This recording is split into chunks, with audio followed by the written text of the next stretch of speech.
এই গল্পটি একটা কোরিয়ান শর্ট ফিল্ম। এই গল্পের নাম হচ্ছে এভরিথিং। এই গল্পটি আপনারাও একটু হলেও ভালো লাগবে। আমরা প্রতিনিয়ত আমাদের প্রিয় মানুষের জন্য বছরের পর বছর আমরা অপেক্ষা করে থাকি।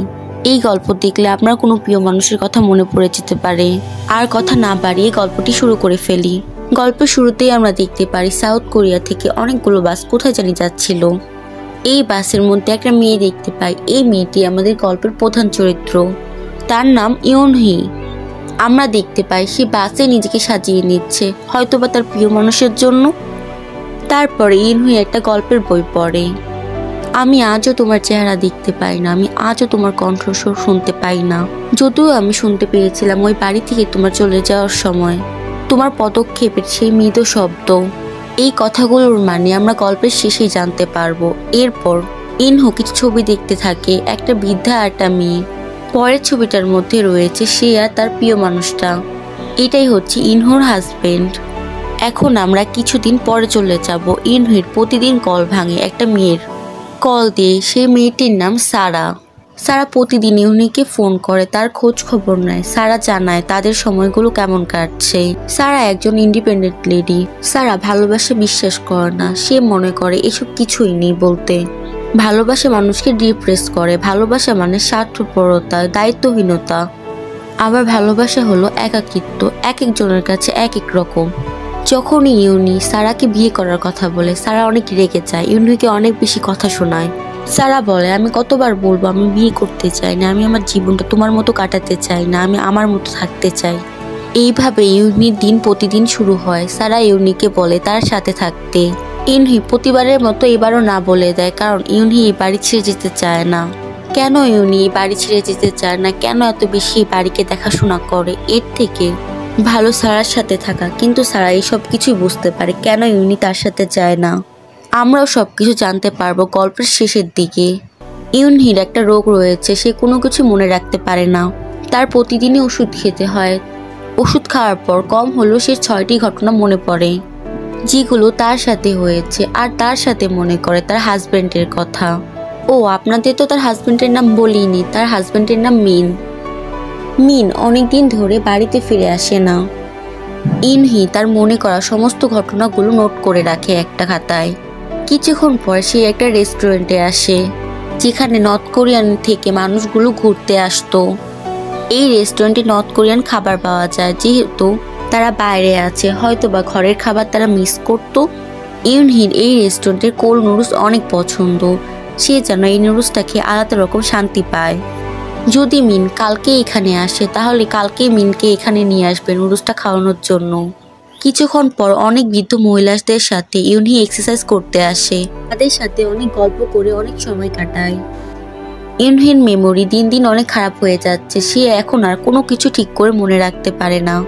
বাজার থেকে কোন কোন জিনিস আনবে সেটাও তার অনেক ভেবে চিন্তে খাতায় নোট করতে হয়। যদি এভাবেই চলতে থাকে তাহলে ইউনোর সব থেকে ভয়ের বিষয় হলো সে যদি মিনকে কোনোভাবে ভুলে যায়। এটা ভেবেই তার অনেক খারাপ লাগে। এরপর সে নোটবুক দেখে দেখে যেগুলো বাজার করা লাগবে সেগুলো সবকিছু কিনে আনে, আর যেগুলো হয়ে গেছে সেগুলো কেটে দেয়। বাজার করা শেষ হয়ে গেলে প্রতিবেশী তাকে গাড়ি করে লিফট দেয়। প্রতিবেশী তাকে বলে, আপনি এত কষ্ট করে বাজার করে কেন নিয়ে যান? ইউনহি কিছুক্ষণ চুপ থাকার পরে তাকে বলে, আসলে মিন এগুলো খেতে অনেক পছন্দ করে। প্রতিবেশী বলে, আপনার তো এগুলো মনে রাখতে খুব কষ্ট হয়। আপনার যদি মনে না থাকে, আমার মনে থাকবে মিন কি পছন্দ করে। তাহলে প্রতিদিন আমি আপনার জন্য বাজার করে আনতে পারি। মিন ফিরে আসার আগে আমি আপনার সব বাজার করে দিয়ে আসব। ইউনহি বলে, মিন আমার হাতের রান্না খুবই পছন্দ করে। আসলে সে অন্য কারো হাতের রান্না একটু খেতে পারে না। আমার হাতে রান্না না খেতে পেয়ে সে অনেক ক্ষুধার্ত আছে হয়তোবা। মিনের অনেক কষ্ট হচ্ছে। এই কথা জানতে পেরে আমি কি করে তার জন্য রান্না না করে পারি? প্রতিবেশী তার দিকে তাকিয়েই থাকে। তার এই কথা শুনে তাকে আর কিছুই বলেই না। ইউনহি বাড়ি ফিরে এসে সবার আগে রান্না করতে শুরু করে মিনের জন্য। মিনের যতগুলো পছন্দের খাবার আছে সবগুলো রান্না করে, সেগুলোকে খুব যত্ন করে খাবার টেবিলে সুন্দর করে সাজিয়ে নেয়। তার স্বামী মিন নর্থ কোরিয়াতে কাজে গেছে। বর্তমানে সাউথ আর নর্থ কোরিয়ার মধ্যে রাজনৈতিক কিছু ঝামেলা চলছে। এর কারণে মিন এখানে নেই। ইউনহি মনে মনে ভাবতে থাকে, মিন যদি এবার কাজ শেষ করে এখানে আসে, আমি আর কখনো তাকে নর্থ কোরিয়াতে যেতেই দিব না। তাকে এবার আমার কাছেই রেখে দিব। ইউনহি মিনের জন্য অপেক্ষা করতে করতে রাত হয়ে যায়। সেই রুমে এসে খাবার টেবিলে খাবারগুলো ঢেকে পাশেই শুয়ে পড়ে। মিন এসে ইউনহিকে ডাকতে থাকে। ইউনহি মিনের ডাক শুনে রুম থেকে দৌড়ে বের হয়ে আসে।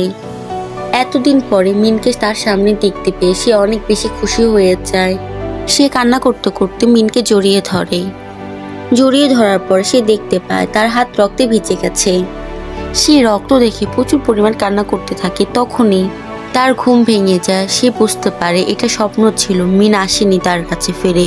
পরের দিন সকালে ইউনহি প্রতিদিনের মতো বাড়ির সামনে ঝাড়ু দিচ্ছিল। তখনই দুজন লোক আসে।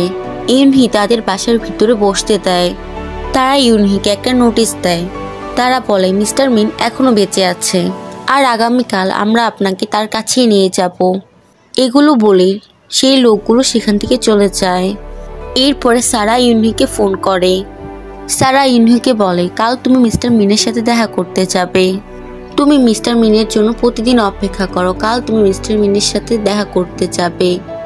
ইউনহি সারার কাছে জানতে চায় মিন কেন সরাসরি বাসায় আসতে পারবে না, কি হয়েছে তার, কেন আমাকে সেখানে যেতে হবে, তার কি কিছু হয়েছে, আমাকে সত্যিটা বলো। সারা ইউনহিকে বলে তোমার এত কিছু ভাবতে হবে না, তুমি তার জন্য এতদিন অপেক্ষা করেছো। আমি তোমাকে বলেছিলাম সে আর বেঁচে নেই, তবুও তুমি আমার কথা বিশ্বাস করোনি। তুমি এতদিন তার অপেক্ষা করেই গেছো। তোমার ভুলে যাও রোগ থাকা সত্ত্বেও তাও তুমি প্রতিদিন তার জন্য অনেক রান্না করেছো, তার পছন্দের। শেষ পর্যন্ত তুমি তার সাথে দেখা করতে পারবে। হয়তোবা মিস্টার মিনও তোমার জন্য অপেক্ষা করেছে, সেও তোমাকে অনেক মিস করেছে। এখানেই আমরা জানতে পারি অনেক বড় একটা টুইস্ট। সারা তাকে বলে সেই তোমার প্রথম হাজবেন্ড, তুমি পুরোটা জীবন তাকেই মিস করে গেছো, তাই মৃত্যুর আগে হলেও তোমাকে তার গলা শুনতেই হবে। সারা বলে আমার মনে হয় আমি যদি তার মেয়ে হতাম তাহলে খুব বেশি ভালো হতো। আমি তার মেয়ে হলে আমি তার মতো কিছুটা হলেও দেখতে হতাম, আমি কিছুটা হলেও তোমার কাছ থেকে ভালোবাসা পেতাম। তুমি সব সময় মিনের ভালোবাসার জন্য অবসেস ছিলে, তাই আমাকে আর আমার বাবাকে কোনো সময় ঠিক করে ভালোবাসতেই পারোনি। তোমার সব কিছু যেন মিনের প্রতিই ছিল। তুমি সব সময় মিনকে নিয়ে ভাবতা, মিনের অপেক্ষাই করতা। আমাদের জন্য তোমার কোনো সময়ই ছিল না। তুমি দীর্ঘ 60 বছর তার অপেক্ষায় কাটিয়েছ, আর ফাইনালি তুমি তার সাথে দেখা করতে পারছো। কাল মিনের সাথে দেখা হলে বলে দিও আমি তাকে প্রচুর পরিমাণ ঘৃণা করি। তোমার কাছ থেকে পাওয়া আমার সমস্ত ভালোবাসাগুলো ওই লোকটি আমার কাছ থেকে কেড়ে নিয়েছে, তার জন্য আমি তাকে প্রচুর ঘৃণা করি। সে আমার সব থেকে অপছন্দের একজন মানুষ। তুমি অবশ্যই তার সাথে দেখা করবে, এটাই তোমার মৃত্যুর আগে শেষ ইচ্ছা ছিল। এখানেই আমরা গল্পের সবচেয়ে বড় টুইস্ট দেখতে পাই। আমরা যে ইউনিকে এতক্ষণ ধরে দেখছিলাম সে আসলে 20 বা 25 বছরের কোনো মেয়ে নয়, সে 80 বছরের একজন বৃদ্ধা। সারা তার আর তার দ্বিতীয় হাজবেন্ডের মেয়ে। ইউনহির বাড়িতে যে বৃদ্ধার ছবি সেটা হলো সে নিজেই। আমরা গল্পের শুরুতে যে সিনটা দেখেছিলাম, ইউনহি তার স্বামীর সাথে দেখা করতে যাচ্ছিল। ইউনহির আজকে অপেক্ষার দিন শেষ। সে এত বছর ধরে তার স্বামীর অপেক্ষা করছিল, আজ সে তার স্বামীকে দেখতে পাবে সামনাসামনি। ইউনহি আর অপেক্ষাই করতে পারছিল না, সে কখন তার স্বামী মিনকে দেখতে পারবে। বাসগুলো নর্থ কোরিয়ার বর্ডারের সামনে চলে এসেছে, তবে কোনো একটা কারণের জন্য দুই দেশের মানুষের সাথে দেখা করতে দেয় না। আগে থেকে দুই দেশের মাঝখানে ঝামেলা চলছিল। তারা যখন বাসে থাকা লোকদের এই খবরটি দেয় তারা তখন ভেঙে পড়ে, সবাই কান্না করতে শুরু করে। তারা এত কাছে এসেও তাদের প্রিয়জনকে দেখতে পারবে না একটিবারের জন্য। ইউনহি তার রান্না করা খাবারগুলো নিয়ে গাড়ি থেকে নেমে আসে। জোর করে তাকে থামানোর চেষ্টা করলো, সে সেখানে থামে না। সে দৌড়ে পুলিশের কাছে যায়। সে পুলিশের কাছে রিকোয়েস্ট করে তার স্বামীর সাথে দেখা করার জন্য, কিন্তু পুলিশ তাকে দেখা করতে দেয় না। ইউনহি তাদেরকে বলে আমাকে যদি যেতে না দেন তাহলে আমার রান্না করা খাবারগুলো মিনের কাছে একটু পৌঁছে দেন। ইউনহি তাদের কাছে অনুরোধ করতে থাকে, কেউ তার কোনো কথাই শোনে না, তাকে সেখান থেকে নিয়ে যেতে শুরু করে। এত বছর পর তার স্বামীকে এত কাছে পেয়ে সে একটিবারের জন্য তার স্বামীকে দেখতে পায় না।